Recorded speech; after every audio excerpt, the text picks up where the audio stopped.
him. How come God gets so angry? How come with Moses and later on through other prophets, he gets so angry with Israelites for worshiping idols and running after other gods? Why? Not because he's got his own ego trip going, but because he knows nothing is worth keeping you from him.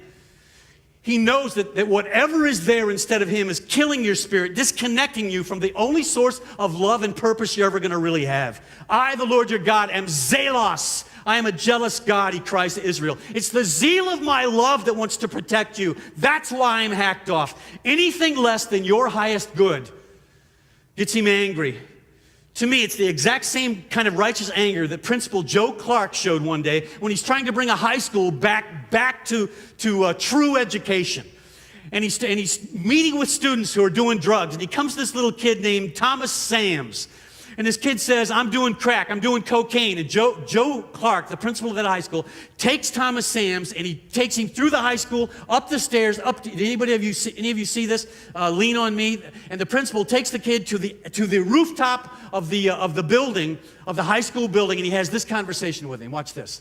Much like God gets angry about idols. What are you doing? What's up here? Let me tell you something. The trouble with being a teenager is you don't know nothing. The problem with teenagers is you think you're smarter than people who've already been down the road you're traveling. You know what I'm trying to say to you, boy? Do you? Yes, sir. Did you tell your father I threw you out of school? Look at me, damn it! No, sir. Why not? No guts, huh? Afraid of what he's gonna say to you, aren't you? My father doesn't live with us anymore, sir. Oh, is that what you're doing now? Go around feeling sorry for yourself, boy? Huh? Go on, get out of here. You're wasting my time. Please let me back, sir. I have to get back in school. I can't go home and tell my mom I got kicked out of school. Now, why should I let you back into my school, Sams? Because I'm going to do better, sir. How? By doing my work What else? and staying out of trouble. Can you hit pause for a minute? What have you been thinking about all this time? Can you pause? You guys, we're going to go back to it in a second. You guys, I think this is a profound moment because this is just exactly, I think, what God does when he finally backs us into that corner where we have no other moves to make and we know there is something between us and him. And so he works on us and tries to get us to finally get it out, to finally confess it. And the boy is about to say to him, I don't really do this. I don't really do cocaine. I don't really do crack.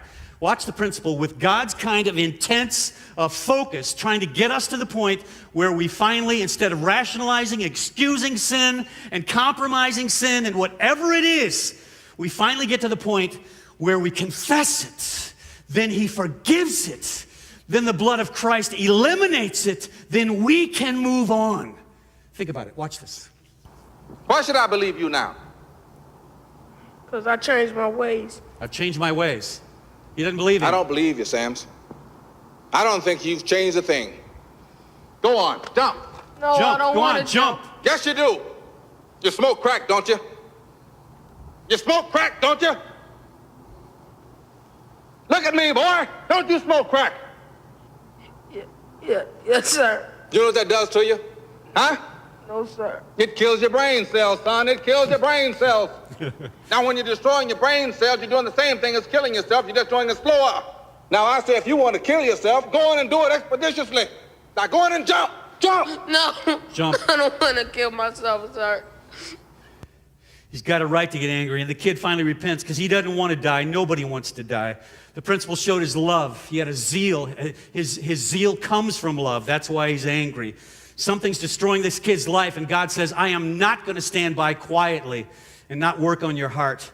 God isn't jealous of other gods because they threaten God. He's jealous of other gods because they threaten us.